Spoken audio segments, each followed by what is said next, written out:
नमस्ते दोस्तों। आज का जो टॉपिक है हमारा, वो बहुत ही इम्पोर्टेंट है।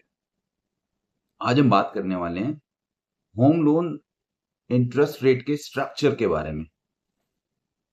तो इसमें बेसिकली देखिए ऐसा होता है कि अगर आप घर लेने का प्लान कर रहे हैं या मैं कहूँगा ऑलरेडी लोन ले चुके हैं, तो एक सवाल हमारे माइंड में ज़रूर आता है और वो ये होता है कि क्या मैं ये लोन फिक्स्ड रेट इंटरेस्ट पर लूँ, फ्लोटिंग रेट इंटरेस्ट पर लूँ या हाइब्रिड रेट इंटरेस्ट पर लूँ। सो बेसिकली 3 ऑप्शंस होते हैं हमारे माइंड में, फिक्स्ड रेट लोन, फ्लोटिंग या फिर हाइब्रिड। और सच बताऊँ तो आपका ये डिसीजन आपको लाखों या इवन अगर लोन अमाउंट ज़्यादा हो तो करोड़ों रुपए तक का डिफरेंस करा सकता है। क्या आप मान सकते हैं? जी हाँ, अगले 20-30 सालों में आपको लाखों से करोड़ों रुपए का इंटरेस्ट का डिफरेंस हो सकता है, अगर आप सही रेट ऑफ इंटरेस्ट नहीं चूज़ करते हैं। तो आज मैं आपको समझाऊँगा कि कौन-सा ऑप्शन आपके लिए बेस्ट है और क्यों? देखिए, इंटरेस्ट रेट इतनी इम्पोर्टेंट क्यों है? जब आप होम लोन लेते हैं, तो आप सिर्फ प्रिंसिपल अमाउंट नहीं पे करते या चुका रहे होते, आप उस पर इंटरेस्ट भी देते हैं। जी हाँ, खैर ये तो आप जानते ही होंगे कि प्रिंसिपल के साथ-साथ आप इंटरेस्ट भी पे कर रहे होते हैं और वो भी सालों तक। कोई 2-4 महीने की बात नहीं जनाब, सालों तक। फॉर एग्ज़ाम्पल अगर मैं कहूँ, अगर आप 50 लाख का लोन लेते हैं, तो 20-25 सालों के लिए आपने लोन लिया, तो आपका टोटल रीपेमेंट अमाउंट जो बनेगा, वो लगभग 80 से 90 लाख या कभी-कभी उससे भी ज़्यादा हो सकता है। मतलब इंटरेस्ट का रोल बहुत ही बड़ा है इस लोन अमाउंट में।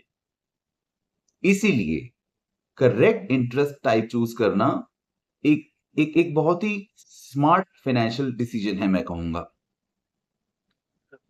अब देखिए फिक्स्ड इंटरेस्ट रेट सबसे पहले अगर मैं बात करूँ, तो जैसे कि मैंने बताया था कि एक फिक्स्ड इंटरेस्ट रेट कैटेगरी है, एक फ्लोटिंग है और एक हाइब्रिड है। तो अगर मैं फिक्स्ड इंटरेस्ट रेट की बात करूँ, तो इसमें क्या होता है कि इसमें आपकी ईएमआई सेम रहती है, you know through out tenure या फिर एक फिक्स पीरियड तक भी वो सेम रहती है।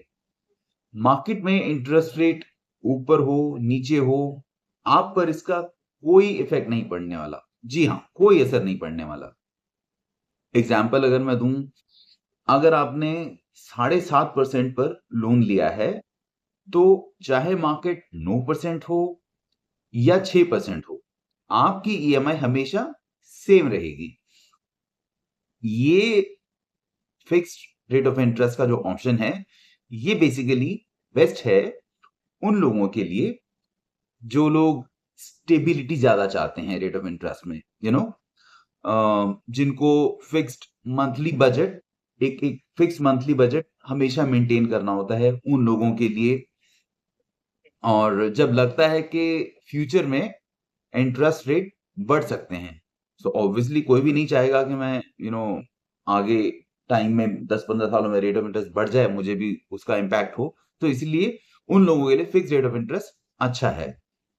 लेकिन इसके कुछ डाउनसाइड्स भी हैं, यू नो कुछ नेगेटिव इफेक्ट्स।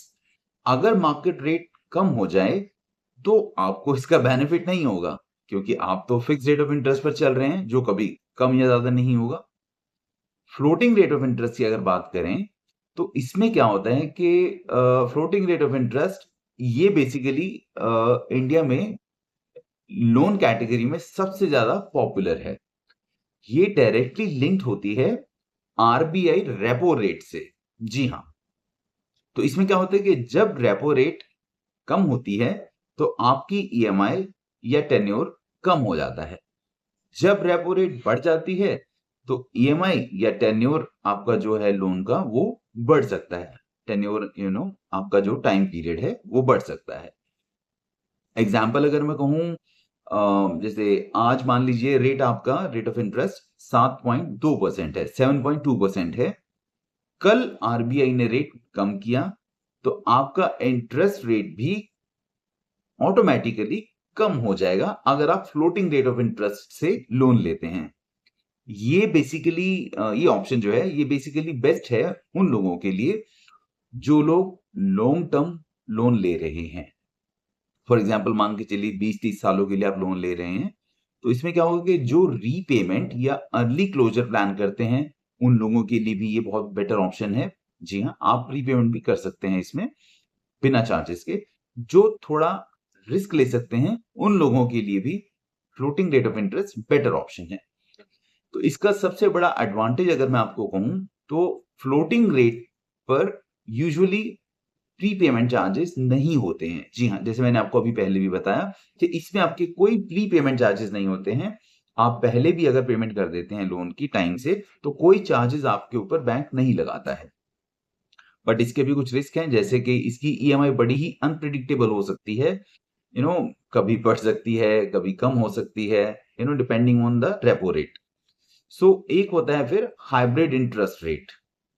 इसमें अगर मैं बात करूं तो इसमें it's basically mixed of fixed plus floating, इन दोनों का कॉम्बिनेशन से बनता है hybrid rate of interest.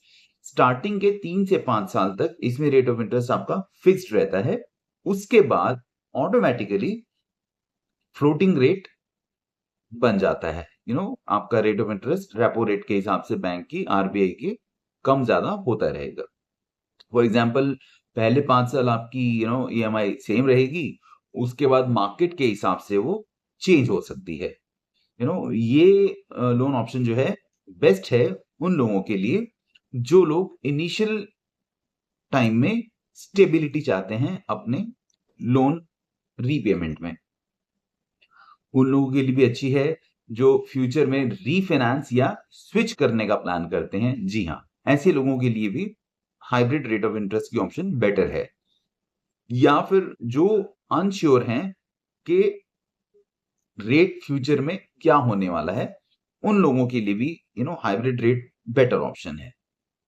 But ध्यान रहे स्विच करने के बाद आप फ्लोटिंग रेट रिस्क में आ जाएंगे, राइट? जी हाँ, आप अगर स्विच करते हैं इसमें तो उसके बाद आप फ्लोटिंग रेट रिस्क में ही रहेंगे। रेट ऑफ इंटरेस्ट कम ज्यादा होता रहेगा, फिक्स्ड नहीं रहेगा। जैसे मैंने आपको बताया भी 3 से 5 साल के बाद ये फ्लोटिंग में आ जाएगा। सो कौन सा ऑप्शन आपके लिए बेस्ट है ये आपको सोचना चाहिए। तो चलिए बहुत सिंपल तरीके से इसको भी समझ लेते हैं। आप fixed rate of interest choose करिए अगर आपको एक स्टेबल ईएमआई पूरे लोन टेन्योर में चाहिए, तो आप एक स्टेबल ईएमआई ले सकते हैं इसमें। आप अगर रिस्क नहीं लेना चाहते हैं तो भी आपके लिए बेटर ऑप्शन है फिक्स्ड रेट ऑफ इंटरेस्ट। और अगर आपको लगता है कि रेट फ्यूचर में बढ़ेंगे तो उसके लिए भी fixed rate loan option better है आपके लिए। फ्लोटिंग रेट ऑफ इंटरेस्ट वाला ऑप्शन आप चूज करिए अगर आप लॉन्ग टर्म बोरोवर हैं, यानी को लंबे टाइम के लिए आप आप बोरो कर रहे हैं अमाउंट को, तो आप इसमें जा सकते हैं। आप प्रीपेमेंट करोगे तो भी आपके लिए ऑप्शन बेटर है क्योंकि आपको कोई चार्जेस नहीं लगेंगे। और आप मार्केट फ्लक्चुएशंस अगर हैंडल कर सकते हैं तो उस कैटेगरी के हिसाब से भी ये आपके लिए floating rate of interest better option है। हाइब्रिड ऑप्शन आप चूज करें अगर अगर आपको स्टार्टिंग में स्टेबिलिटी चाहिए। जैसे मैंने आपको बताया 3 से 5 साल तक फिक्स्ड रेट ऑफ इंटरेस्ट रहेगा आपके लोन पर, और आप फ्यूचर में स्विच या रीफाइनेंस प्लान कर रहे हो, उसमें भी हाइब्रिड ऑप्शन आपके लिए बेटर ऑप्शन हो सकता है। अब एक इंपॉर्टेंट रियलिटी चेक भी है कि जनरली बैंक्स एडवर्टाइज करते हैं क्या कि रेट्स स्टार्टिंग फ्रॉम 7.10% या 7.15%, XYZ कोई भी रेट ऑफ इंटरेस्ट से वो एडवर्टाइज करते हैं। लेकिन आप हमेशा याद रखिए फाइनल रेट ऑफ इंटरेस्ट हमेशा आपकी प्रोफाइल पर ही डिपेंड करता है। जी हाँ, प्रोफाइल की बात करूं, इंपॉर्टेंट फैक्टर्स होते हैं जैसे जिस के बेसिस पर बैंक आपको लोन देता है या रेट ऑफ इंटरेस्ट डिसाइड करता है। जैसे आपकी इनकम क्या है, आपका क्रेडिट स्कोर क्या है, आपकी जॉब कितनी स्टेबल है, लोन टेन्योर आपका कितना रहेगा, आप 10 साल के लिए लेना चाहते हैं, 15 साल के लिए लेना चाहते हैं, तो बैंक्स उनके according rate of interest decide करते हैं। सो अगर आपका बेटर प्रोफाइल, तो रेट ऑफ इंटरेस्ट भी आपको बेटर ही मिलेगा, नो डाउट अबाउट दैट, और कुछ स्मार्ट टिप्स भी मैं आपको बताता हूं कि लोन लेने से पहले हमेशा अलग अलग बैंक से कंपेयर जरूर करिए, उसके बाद ही फाइनलाइज करिए। अपना क्रेडिट स्कोर हमेशा अच्छा रखिए, ठीक नहीं है तो उसे इंप्रूव करिए। ईएमआई को अपनी इनकम से 30 से 40% के अंदर ही रखें। जी हाँ, इससे ज्यादा ना जाने दें। और प्री पेमेंट का एक प्लान रखिए इंटरेस्ट बचाने के लिए, कि हो सके तो आप जल्दी से जल्दी प्री पे करके लोन से एग्जिट कर जाइए, ताकि आपको ज्यादा इंटरेस्ट ना देना पड़े। तो दोस्तों, ये बेसिकली आपको अब इससे क्लियर हो गया होगा फिक्स्ड, फ्लोटिंग या हाइब्रिड, इसमें क्या डिफरेंस है और कौन सा आपके लिए बेटर ऑप्शन हो सकता है। हमेशा याद रखिए कि राइट इंटरेस्ट चॉइस मतलब huge savings in long term. जी हाँ, सो सोच समझ के right rate of interest choose करिए, जिससे आपको आने वाले लॉन्ग टाइम में सेविंग्स हो सकें। और अगर आपको ये वीडियो हेल्पफुल लगा हो तो शेयर जरूर कीजिए अपने फ्रेंड्स में। अगर अपने क्वेश्चंस कोई आपके हों तो आप उनको कमेंट सेक्शन में भेजिए, मैं जरूर रिप्लाई करूंगा। मिलते हैं नेक्स्ट वीडियो में। टिल देन टेक केयर, नमस्ते।